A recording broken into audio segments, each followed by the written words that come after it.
Ao vivo, aos vivos e a cores. Olha eu aqui de novo, chachando, olha eu aqui de novo, para chachar. Olha eu aqui de novo, chachando, olha eu aqui de novo, para chachar. Alô, galerinha, estamos de volta direto do Estúdio 3 para todo o Piaguaí, em especial hoje para Baixa Grande do Ribeiro, Dom Inocêncio, Eliseu Martins, Esperantina, Francisco Aires, Dois Polos, para a galera do Benedito Portela Leal. Vai colocando aí o seu polo, a sua escola, a sua cidade, para a gente dar um feedback, um retorno para você. De boa na Lagoinha, galerinha, de boa na Lagoa. Nós estamos vendo o processo de redemocratização. É uma, é uma tarefa árdua sempre no nosso país. A gente tem experimentado períodos de regimes autoritários, infelizmente, e o retorno à democracia tem sido, muitas vezes, muito doloroso, uma tarefa árdua para toda a população, haja vista que tem parte que não quer, não aceita, acha que o governo autoritário garante para o povo e exclui o povo da participação do poder, do voto, da política, da liberdade. Liberdade é coisa linda, né? O voto é coisa linda. É a possibilidade de você ir às ruas, questionar os governantes, reivindicar direitos. O problema do lixo na minha rua. Às vezes não é nem um problema só nacional, às vezes você tem um problema à frente de casa, o esgoto a céu aberto, a falta da coleta do lixo. Às vezes o problema é um problema que está no seu bairro, na sua casa. E nós, em uma democracia, temos a permissão, o direito, a faculdade de poder reivindicar, questionar, manifestar apoio ou contra. E isso é lindo num país democrático, de boa. Aqueles que são favoráveis aos regimes ditatoriais, no geral, são contra o povo, os interesses da maioria, são contra as liberdades, o voto, a democracia, as manifestações. Massa, galerinha, massa. Os comícios. Está passando bem ali um político, eu não gosto dele. Posso criticar? Claro, claro. De boa? É a livre, a liberdade de expressão e de opinião. E nós estamos caminhando para voltar a isso. Haja vista, nós estamos saindo de um período ditatorial, que era Vargas. E nós vamos experimentar, e eu costumo dizer que é de verdade, a nossa primeira experiência democrática de verdade foi a experiência de 45 a 64, quase 20 anos. Em 64 vai começar o governo do Castelo Branco, o regime militar, e outro regime autoritário, 21 anos de regime militar. Mas nós vivemos essa experiência aí, ó. Vai ser a República Liberal ou República Populista, que vai ser a nossa primeira experiência de democracia de verdade, galerinha. Com o povo às ruas, com manifestações, com partidos, com comícios, com palestras e etc. E etc. Eita, rapaz. E vai ser a fase do populismo. Vai ser a fase do populismo. Deixa um minuto na tela aí, Fernando.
Ah, vamos lá, galerinha, vamos lá, vamos lá. É populismo, viu? Eu quero que você veja o conceito, é um conceito amplo, viu? Para você ver como nós temos uma espécie de neopopulismo. Na verdade, dos anos 90 para cá, de 89 para cá, né, da eleição do Collor para cá, nós tivemos alguns momentos de um novo populismo, neopopulismo. Política populista caracteriza-se por dois pontos. Estamos com a volta das meninas na forma da interpretação aqui, da tradução dos sinais, na forma das libras, viu, aqui na sala, de boa. Caracteriza-se o populismo como é uma forma de fazer política. E é. Todos os políticos são populistas? Não.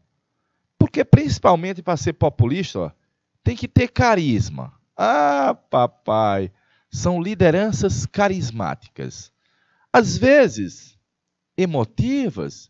Então você vai ver provavelmente durante essa campanha presidencial ou estadual, às vezes um político chorando em família, se declarando triste, com pena do povo, sofrimento do povo, chorando que não aguenta mais isso. Ou então você vai ver um político andando em uma feira popular, comendo um pastelzinho com carne de cana, e tem sim, comendo um pastelzinho com carne de cana, comendo buchada no mercado público, velho. Então eu coloquei assim, olha, no geral, os políticos populistas criam um canal direto com as massas urbanas. Notadamente, geralmente não precisa nem um intermediário. Então eu costumo dizer, por exemplo, que o ex-presidente Lula é muito maior do que o PT. Notadamente, está se votando no presidente, no ex-presidente Lula, não no PT exatamente. Igualmente, o presidente Bolsonaro é maior do que o partido dele, acho que é o PSL. E ele já andou em 12, 14 partidos. E, notadamente, ele não teve voto por causa do partido. Ele teve voto por causa do seu carisma, a sua proximidade com o seu público, o seu eleitor. E assim sucessivamente. Então, estou lhe dizendo que não é a necessidade de um partido, de uma corporação. Haja vista que os líderes, essas lideranças carismáticas, são maiores do que os próprios partidos. De boa? E ele tem uma grande penetração popular. Tio com todo mundo? Não, porque às vezes o político tem o seu público. Às vezes o público são os trabalhadores, às vezes são os religiosos de uma vertente religiosa, às vezes de uma função, às vezes, por exemplo, militares com discurso. Então tem uma penetração junto a esse público, grande penetração popular, eu vou botar assim, ó, no seu público. No seu público, sim, e cria-se um vínculo emocional com esse público. Ah, papai, muito íntimo até, muito íntimo. Geralmente há um discurso que vai ao interesse desse público de boa. Então você pode pegar a nível nacional o discurso do direito da arma, o discurso de que cada um vai poder portar uma arma. Isso vai ao encontro do interesse que nós tínhamos de um candidato na eleição passada, de garantir a manutenção dos direitos sociais. Tudo isso daí é discurso, viu, galerinha? E geralmente há um aliciamento de parte das classes sociais, que eu prefiro dizer que elas são manipuladas por esses líderes, essas lideranças populistas. Ainda hoje. E claro, o populismo é uma forma de angariar votos e de garantir o prestígio e a legitimidade, notadamente, para o seu público. O legítimo é o seu candidato, o seu político. Os outros são ilegais, são ladrões, são corruptos, são fora da lei, e etc, e etc, e etc. E por último, quase sempre um político populista vem com um discurso em defesa do nacionalismo. Você pode pegar o nacionalismo, que é uma política de Estado, é uma interpretação dos interesses do Estado nacionalista, e levar esse nacionalismo para o sentimento do povo. Cria um patriotismo, mas tem um nacionalismo econômico também, galerinha. E eu estou lhe dizendo que, às vezes, os políticos populistas vêm com um discurso em defesa dos interesses nacionais. Dos interesses brasileiros, da nossa bandeira, do nosso solo sagrado, das nossas riquezas. De boa. Alô, galera de Dom Inocêncio. Alô, Eliseu Martins, Esperantina, Francisco Aires, Baixa Grande. Alô, Benedito Portela Leal. O exemplo clássico de populismo é que em todas as campanhas eleitorais de 89 para cá, os candidatos, quando querem vir angariar votos no Nordeste, sem problema nenhum, eles andam de jumento, andam de cavalo, botam o chapeuzinho de couro na cabeça, vai comer buchada, beiju, como se fosse caboclo do sertão nordestino, como se fosse dos nossos. Isso é uma feição, evidentemente, dos políticos populistas. E isso é um fenômeno que a gente viu no país ressurgir dos anos 90 para cá. De boa, já visto que nós estamos falando da fase áurea do populismo, que foi do ano de 46, vou botar assim, até o ano de 64. De boa? Dom Fernando, deixa um minutinho na tela aí, Dom Fernando.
Beleza, beleza. Vamos lá, vamos para frente, povo.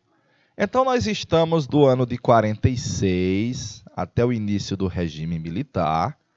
Eu já estou apresentando para você os nossos presidentes. Vai ser o Eurico Gaspar Dutra, o mandato presidencial é de 5 anos. O Getúlio Vargas era para governar até 56.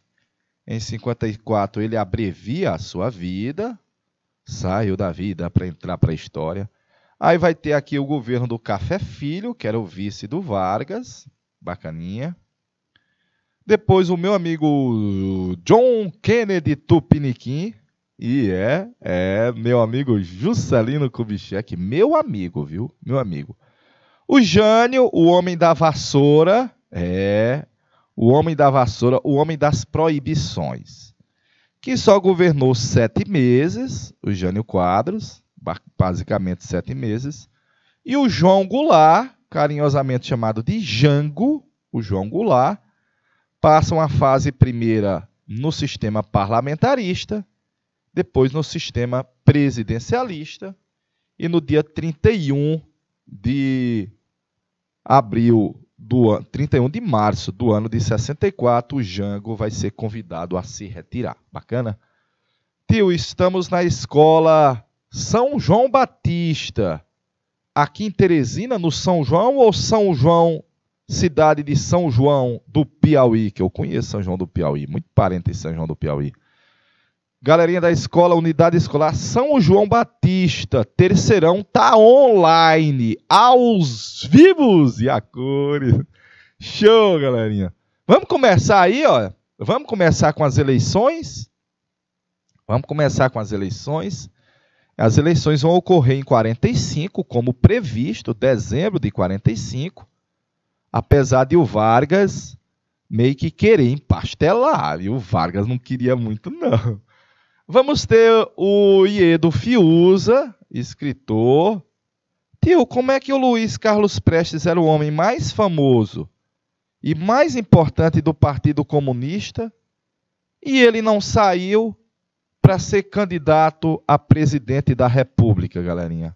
Ele não saiu a ser candidato porque ele sabia que não venceria as eleições, mas uma senatoria era mais fácil. Tanto que ele foi eleito senador pelo Partido Comunista no estado do Rio de Janeiro. O Mário Rolim Teles, o Partido Agrário Nacional. O Brigadeiro Eduardo Gomes. Vote no Brigadeiro. Ele é bonito e solteiro. Ah, papai. Tio, o que é Brigadeiro? Brigadeiro é um dos comandantes-mor da Força Aérea Nacional. Da Força Aérea. Na época da campanha do Brigadeiro Eduardo Gomes, as mulheres em São Paulo passaram a vender um docinho de chocolate com granulado por cima. E dizia que era em causa do Brigadeiro. Compre o doce do Brigadeiro. E aquele doce de chocolate com granulado por cima, em homenagem ao Brigadeiro Eduardo Gomes, passou a se chamar Brigadeiro. Ah, eu adoro Brigadeiro, viu, tia? Eu adoro Brigadeiro, viu? Vai ser o partido anti-varguismo. A UDN vai lançar ele aí em 45. Ele vai perder as eleições. E vai lançar ele em 50 de novo. E ele vai perder as eleições em 50. E o Eurico Gaspar Dutra, famoso presidente Dutra, cidade ali do Maranhão. Numa aliança entre o PSD e o PTB. Mas o PTB não é do Vargas? É. Mas o Vargas não foi deposto? Foi.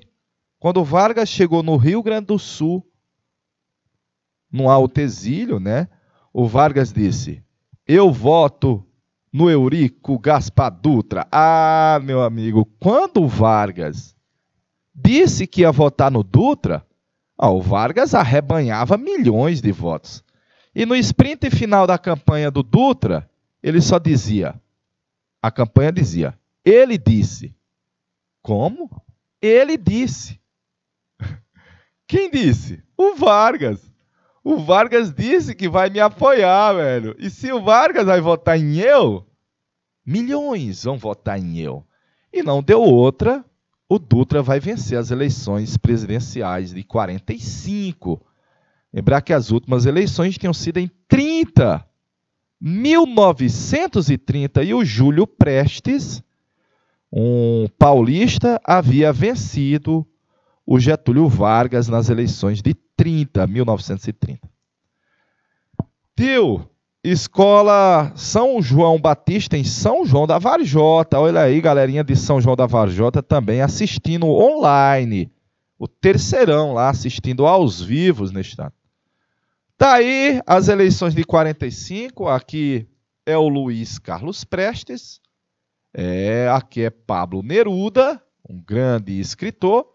E aqui é o grande escritor baiano que foi preso durante o período do regime militar, o homem da Tieta. O homem da Tieta, de boa. Tá mais imagens de políticos do Partido Comunista, eles estão liberados. Tio, eles não estão parecendo muito comunista, não, viu? Olha como é que o Jorge Amado tá aí, ó, todo de terno, todo bonitinho. Olha o Luiz Carlos Prestes, é verdade. Vou passar mais imagens. Tá aí o resultado das eleições presidenciais. Aqui no Piauí, o Eduardo Gomes ganhou do Dutra, bacana. Na realidade, o Leônidas Melo era o interventor federal aqui no Piauí. O Leônidas apoiou o Eurico Gaspar Dutra, mas a UDN venceu no Piauí e, inclusive, vai fazer o governador também no ano de 46, haja vista que o grupo anti-Leônidas Melo era mais forte e vai conseguir vencer as eleições. Aí o Dutra vai vencer, como você vê. Basicamente, o Eduardo Gomes ganhou em 3 estados do Nordeste, no Piauí, no Ceará e na Paraíba. E o Rolim Teles ganhou no estado do Roraima. Bacana? Vou passar. Tá aí o primeiro presidente eleito de forma democrática pelo voto direto e secreto. Lembrar que agora o voto é secreto, viu, galerinha? E feminino, as mulheres puderam votar. Todas as mulheres, tio? Não. Somente as alfabetizadas, que só votavam os alfabetizados, as casadas com a permissão do marido e as solteiras com a permissão do pai. E tá aí nessa capa da revista Carioca, o Dutra, o novo presidente do Brasil. Casado com Dona Santinha, a mulher que mandava no Dutra. Olha a Constituinte de 46, galerinha. Olha a Constituinte de 46. Sabe quem foi eleito senador? Senador da República? O Vargas. Na verdade, o Vargas foi eleito deputado federal por 7 estados e foi eleito senador por 2 estados. Mas ele tinha que optar, né? Só não deixaram o homem ser candidato a presidente. Ele optou ser senador pelo Rio Grande do Sul. Queremos nossa liberdade. Liberdade para pensar e falar. Queremos escola para nossas crianças. E queremos mais casas para o nosso povo. Queremos leite, pão, carne e pão. E mais casas para o povo. De novo. Queremos viver sem opressão. Queremos progresso para o nosso país. Olha os saudosistas ainda, galerinha. Ataúfo Alves compôs, mesmo depois de Vargas caindo, em 46, um samba. Isto é o que queremos. Oxe, tio, mas o Vargas não é mais o presidente. Mas ainda havia uns saudosistas que sonhavam com o retorno do GG. Então, não tem como você não perceber que daqui a pouco o Vargas vai voltar de novo.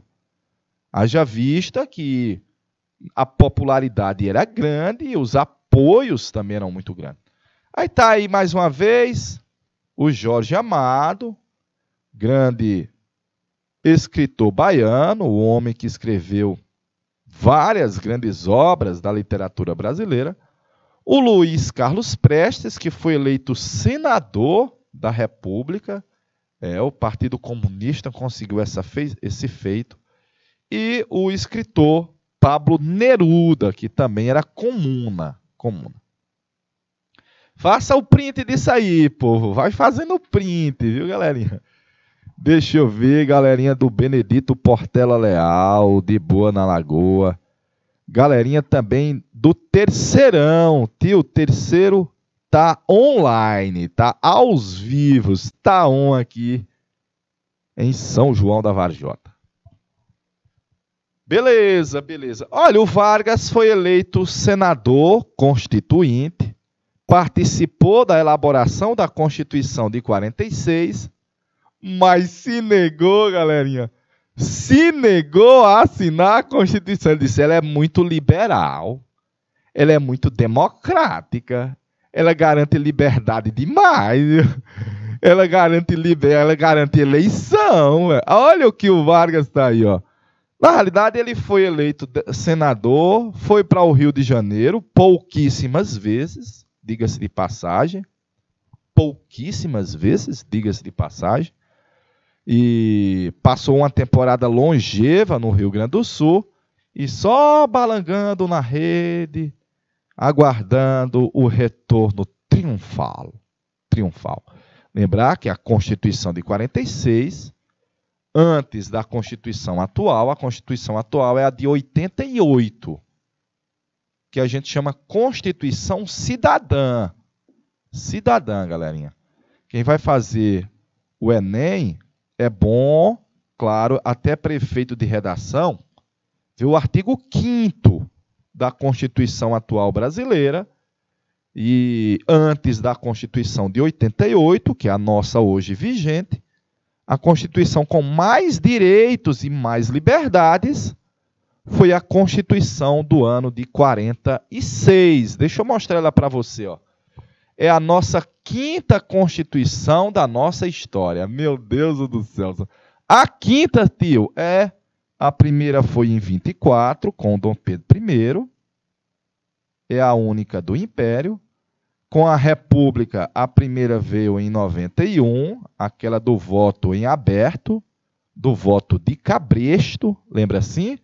Depois a primeira da Era Vargas, em 34, a dos direitos trabalhistas e do voto feminino. O Vargas não gostou muito dela, rasgou ela e impôs a Constituição de 37, a famosa polaca, e nós estamos na 5ª da nossa história. Eu adoro esse país, né? Nós estamos na 5ª do país, viu? Na 5ª, ainda tem mais 2, fora o ato institucional número 5, viu? Olha, foi promulgada, notadamente não foi o presidente que elaborou a Constituição, foram os deputados e senadores, Juliane. Promulgada, ela garantiu um leque de liberdades e vai garantir a descentralização. Então, nós vamos ter eleição para governador, eleição para prefeito, voltam a ter as assembleias legislativas, que na Era Vargas não tinha, volta a ter as câmaras municipais, na Era Vargas não tinha, volta a ter eleição para prefeito, a eleição para governador, tudo voltava. Um amplo leque de liberdade, liberdade de pensamento, liberdade político-partidária. Mentira! Daqui 1 ano o Partido Comunista vai ser posto na ilegalidade, velho. E foi sim, velho. Daqui 1 ano o Partido Comunista vai ser posto na ilegalidade. Eita, rapaz. Liberdade ideológica, de expressão, de reunião, liberdade econômica, liberdade religiosa. Mentira, velho. O presidente era casado com a dona Santinha. E apesar de o Estado ser laico, meus pimpolhos, ela exigiu e o presidente construiu uma capela católica dentro do Palácio do Catete. De novo, ela exigiu e o presidente construiu uma capela católica dentro do Palácio das Águias, do Palácio Presidencial. República Federativa do Brasil, com o sistema presidencialista, o presidente da República eleito para um mandato de 5 anos, bacaninha, voltava, olha, eu botei retorno, ó, voltava aos 3 poderes, haja vista que o Vargas governava sem um Congresso Nacional, voltava ao Congresso com deputados e senadores, bacaninha, legislar, fazer as leis e fiscalizar o poder executivo, voltava à autonomia dos estados e dos municípios. Lembrar lá que na República Velha, isso é o que permitia municípios, permitia aos coronéis dominar a política a nível local e permitia às oligarquias estaduais se eternizar no poder nos estados. A Constituição da época permitia. O voto é direto, secreto. E o voto feminino não vai ter mais a exigência da autorização do pai ou do marido. Foi uma conquista. Mas continuava excluído para os analfabetos. Bacana? Os analfabetos continuam preteridos. Vai manter as conquistas da CLT, Aqui foi principalmente uma luta do PTB e do Partido Comunista. Então vai ser mantido os direitos trabalhistas, conforme previa a consolidação das leis trabalhistas. E um outro, olha, vai permitir a livre sindicalização, não vai ser mais o sindicato pelego, controlado pelo governo, e permite os trabalhadores fazerem greve numa forma da lei complementar que iria ser feita depois. Bacaninha?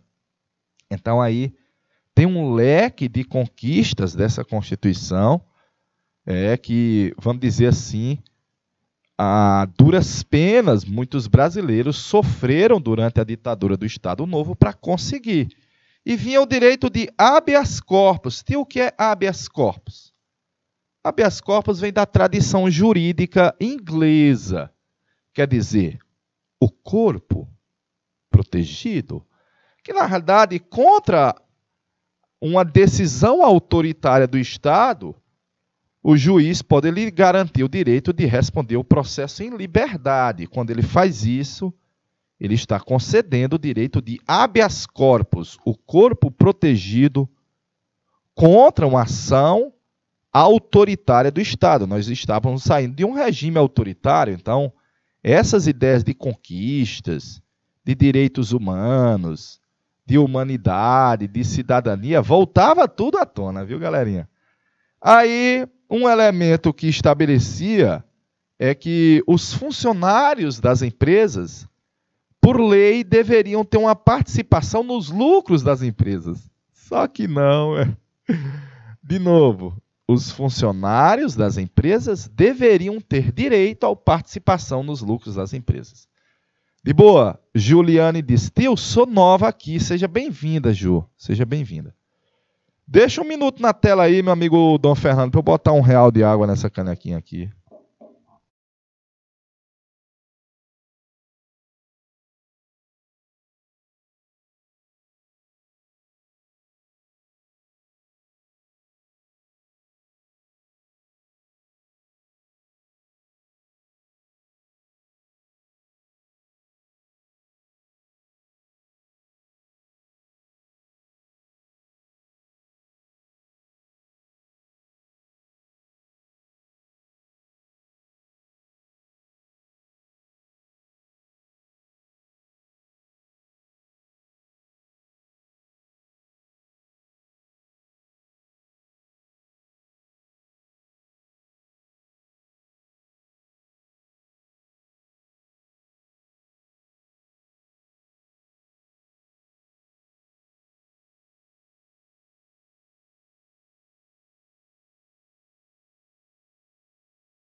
E mais... Vamos lá, povo! Vamos lá, povo. Olha aí, olha. Essa é a nossa Constituição aprovada por deputados e senadores. Lembrar que o Vargas não gostou muito dela e disse, não, ela garante liberdade demais. Aí eu botei, olha. Apesar das garantias constitucionais, da livre organização partidária, não tão livre porque o Partido Comunista vai ser posto na ilegalidade, das eleições regulares que ocorreram conforme estabelecia.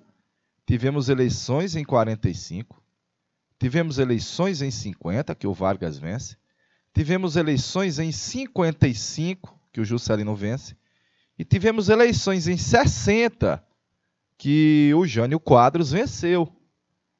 Apesar das eleições regulares, de todo o funcionamento do Legislativo, do Congresso, do Supremo. Mas, galerinha, a vida política no país continuou gravitando em torno das personalidades, das lideranças, mais do que nos partidos. Notadamente, parece que a gente está revivendo esse cenário atual, né?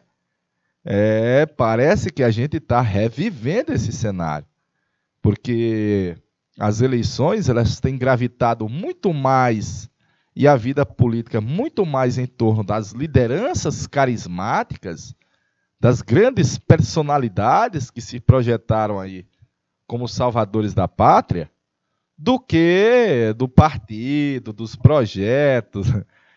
Infelizmente, o Brasil tem dessas feições de achar que a eleição de um indivíduo é a solução para todos os nossos problemas. O salvacionismo, o depósito da confiança da maioria do povo em uma figura que pode libertar o país dos seus problemas, levar ao progresso, garantir a soberania popular, que todos tenham acesso aos bens, pelo menos ao discurso de que isso venha a se suceder. E esse cenário desse ano de eleição tem mostrado muito disso, né? Muito disso.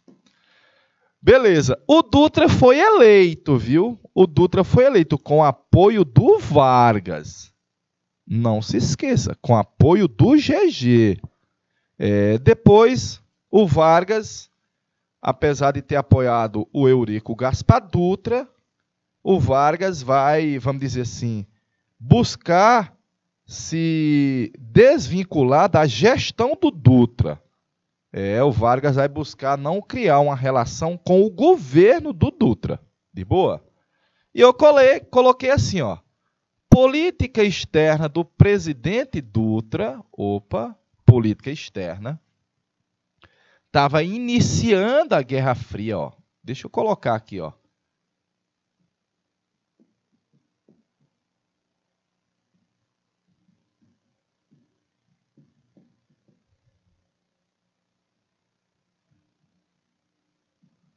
Iniciava a Guerra Fria, nós vimos na semana passada o cenário de Guerra Fria, de boa.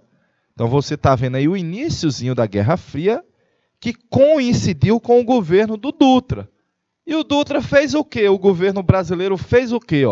Nesse cenário inicial? A gente vai se alinhar por completo com os Estados Unidos. Ah, papai, de novo. A gente vai se tornar uma espécie de vassalo dos Estados Unidos. Foi mesmo? Foi. Completo alinhamento com o Zé Uá. Eu vou botar assim, ó, quase vassalagem. Quase vassalagem nossa em relação ao Zé Uá, né? Aí eu coloquei, ó. Primeiro que o Dutra, ao interesse dos Estados Unidos, os Estados Unidos têm esse discurso para o mundo todinho, ó. Os Estados Unidos têm esse discurso para o mundo todo, de abrir o comércio, de permitir a entrada de produtos norte-americanos, bugigangas norte-americanas. Tinha sim, viu? Tinha sim. E eu botei assim, ó. O Dutra vem com a proposta de abrir a economia, a entrada de produtos e de empresas norte-americanas. É esse cenário que a Coca-Cola se instala no Brasil, mas que nós passamos a consumir muitos produtos norte-americanos. Gessi-Lever, pasta de dentes, rapaz, Todd, tudo vinha dos Estados Unidos. E o cinema também, né? fizemos uma espécie de acordo militar sobre a ingerência dos Estados Unidos. É uma espécie de acordo dos Estados Unidos. Quem está na Guerra Fria é os Estados Unidos, galerinha. Mas eles fizeram nós assinar um acordo chamado Tratado Interamericano de Assistência Recíproca. No piauiês, se algum dos países que assinou o tratado for atacado por alguém, a União Soviética, nós estamos todos unidos numa assistência recíproca para reagir. Ah, papai, mas quem está na guerra é a União Soviética, os Estados Unidos. Nós não estávamos em guerra. E nós assinamos. Se o Zé Uá fosse atacado pela União Soviética, o governo brasileiro assinou o acordo dizendo: nós vamos ajudar vocês. Nós estamos contigo. Veio uma missão diplomática e econômica ao Brasil, a famosa missão ABINC, fazer uma análise da economia brasileira. O resultado deles: vocês têm que acelerar a industrialização. E como nós não tínhamos muito dinheiro, a solução vai ser as indústrias virem de lá. Ah, papai! Como nós não tínhamos dinheiro ou tecnologia, a solução era nós termos a presença de capital indústria norte-americana para a gente sair do subdesenvolvimento. Foi criada a Escola Superior de Guerra, influência do National War College dos Estados Unidos. Olha, National War College, o colégio de guerra dos Estados Unidos. E lá, a Escola Superior de Guerra vai criar uma paranoia para nós do nacionalismo, do perigo constante dos comunas, numa ideia de doutrina de segurança nacional. Tudo isso daí sob a ingerência de militares norte-americanos que vieram fazer treinamento. Na realidade, são militares que vão fazer um curso superior. Só que o curso superior, você aprendia principalmente numa doutrina de conter o comunismo aqui no Brasil. Então, estou lhe dizendo que é quase uma vassalagem nossa. Por último, o governo norte-americano decidiu criar uma ONU da América. Ó. Havia a Organização dos Estados, a Organização das Nações Unidas, pois foi criada a Organização dos Estados Norte-Americanos. E quem esteve como cofundador fomos nós. Quem fundou a Organização dos Estados Americanos somos nós. Ih, rapaz. Então, tá aí algumas medidas do Dutra, o presidente Dutra, para o Brasil, mostrando uma certa subserviência nossa em relação a eles, galerinha. Em relação a eles. Dom Fernando, deixa um minutinho na tela aí, velho.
Mas tá bom esses dias em Teresina de noite. Tá frio.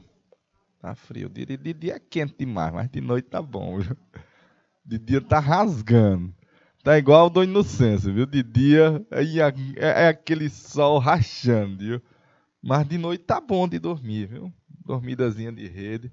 Vou passar a imagem, galerinha. Olha aí o famoso tiar.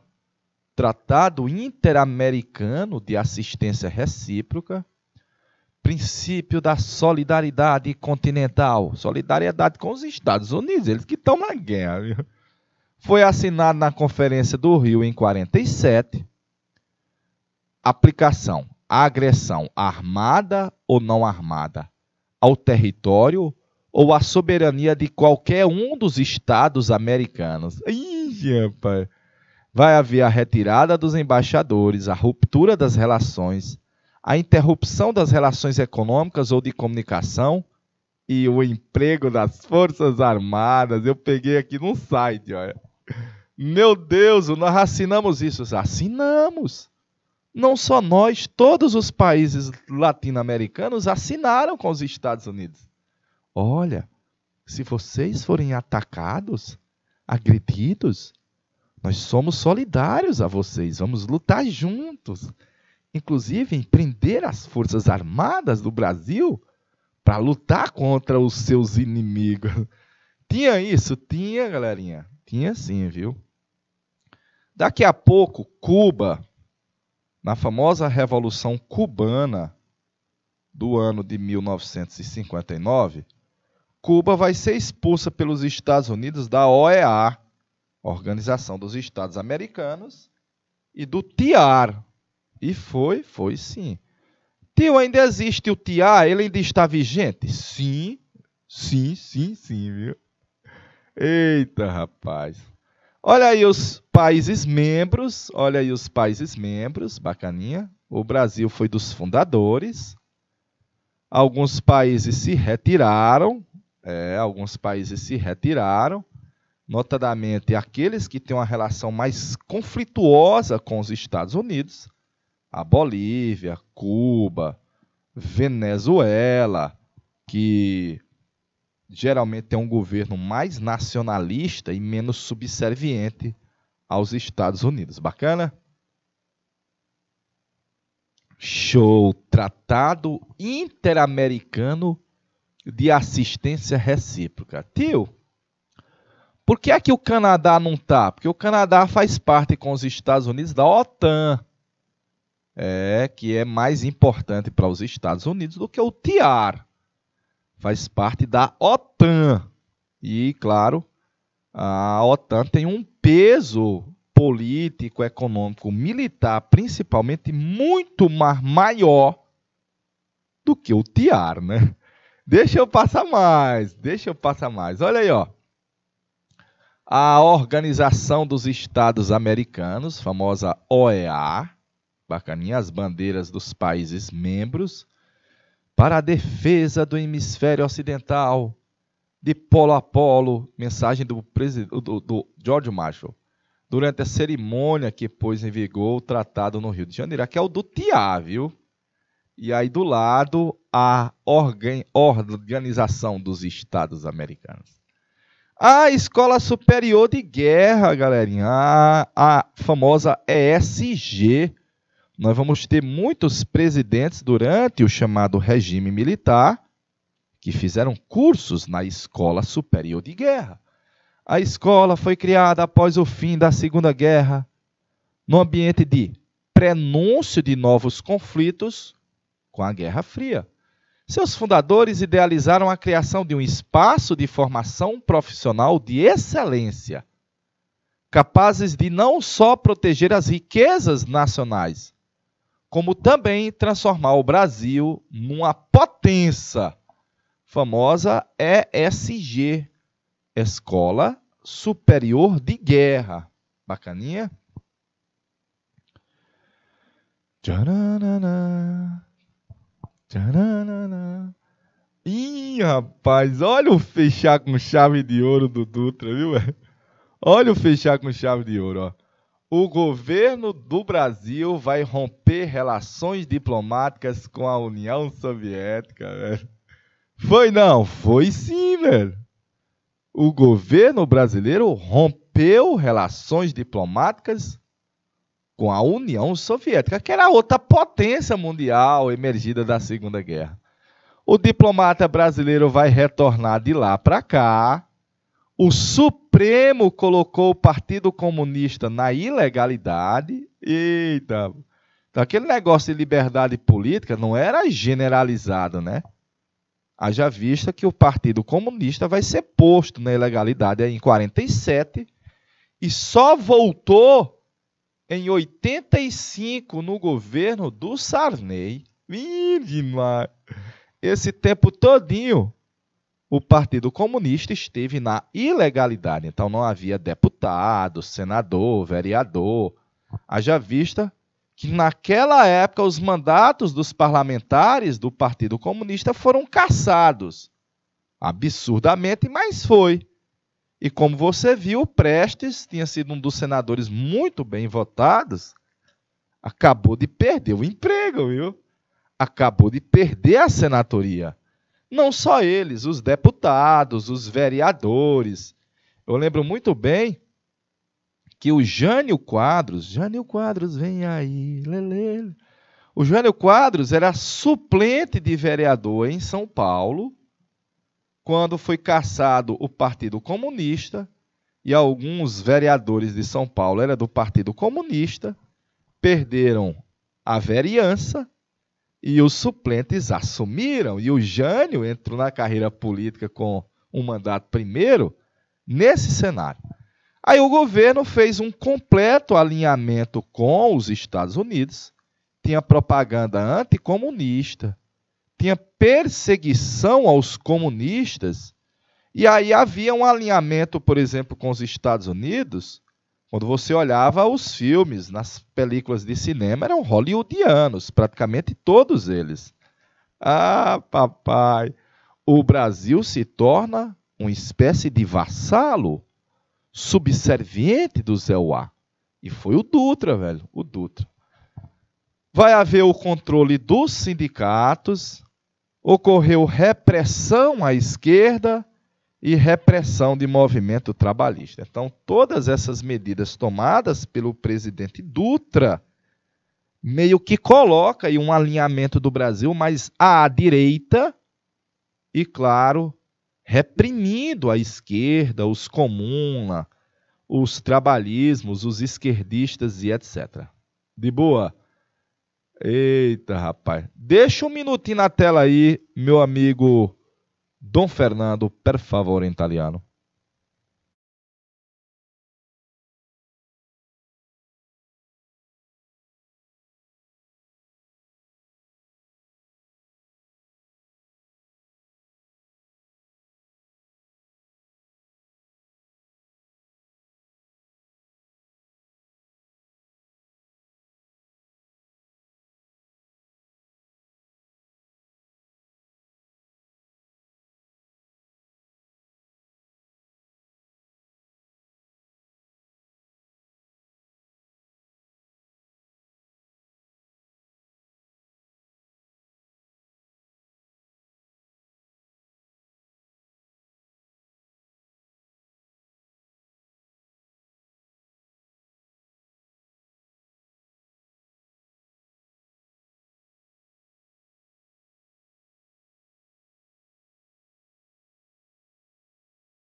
Vou mostrar imagens para você ver essa relação umbilical nossa com os Estados Unidos nesse iniciozinho aí de Guerra Fria, né?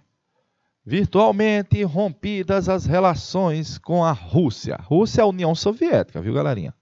União Soviética. O governo caça 38 mandatos e pune mais 5 com um ato. Ih, rapaz, mais imagem, viu? Olha o Dutra recebendo o presidente dos Estados Unidos, R. Truman, viu? Aqui é o nosso presidente, o presidente Eurico Gaspar Dutra, que é o presidente dos Estados Unidos, R. Truman. O Dutra não era muito bom de inglês, e o Truman teria perguntado ao Dutra, o Yuhu, Yudu, Yudu. O Dutra disse, tu tá louco, brother. Truman. Eita, rapaz, como vai, Dutra? E o Dutra pensou que ele tava falando Dudu é Dutra, viu? Eita, rapaz. Alô, galerinha de Esperantina, galerinha de São João da Varjota e do Benedito Portela Leal. Olha aí a propaganda anticomunista que era feita nos jornais, mostrando esse nosso alinhamento com os Estados Unidos. O Dutra, a serviço aí de combater os comuna, estava na ilegalidade, perderam os mandatos. O Marighella era deputado também, acabou de perder o mandato. Eita, rapaz. E olha o alinhamento com os Estados Unidos feito pelo deputado baiano Otávio Mangabeira. Meu Deus do céu. Quando veio a comissão, a comitiva do presidente Henry Truman dos Estados Unidos para o Brasil, viram alguns militares, claro. Otávio Mangabeira, deputado federal, líder da UDN, se ajoelha e beija a mão do general norte-americano Eisenhower. Meu Deus do céu! Em nome do país, inclino-me respeitosamente diante do general, comandante em chefe dos exércitos que esmagaram a tirania, o nazismo, beijando em silêncio a mão que conduziu à vitória às forças da liberdade. Ih, rapaz! Meu Deus do céu! Absurdo, viu? Absurdo. Qualquer semelhança com fatos recentes não é mera coincidência, viu? Mangabeira baiano, paisano, fiel, beija a mão de Eisenhower? Que lindo o seu papel! Ah, papai! Olha, nós estamos encerrando. Eu sabia que não ia dar tempo concluir, mas é porque na próxima semana eu tinha já feito a programação de fazer a gestão do Dutra e eu vou falar o restante da gestão do presidente Dutra e trazer um pouquinho aqui para o Piauí, para os eventos ocorridos aqui nessa década de 40 aí, que está acabando a ditadura do Estado Novo e está iniciando a nossa fase de democracia. E no Piauí vai ter eleições. O José da Rocha Furtado, um médico, vai vencer as eleições em 46. Aqui o negócio era muito ríspido, viu? Era muito briga de política e você vai ver na próxima semana. Bacana? Um cheirinho na caixa do oi, um grande abraço. Até a próxima semana. Tchau, tchau, galerinha. Valeu, povo!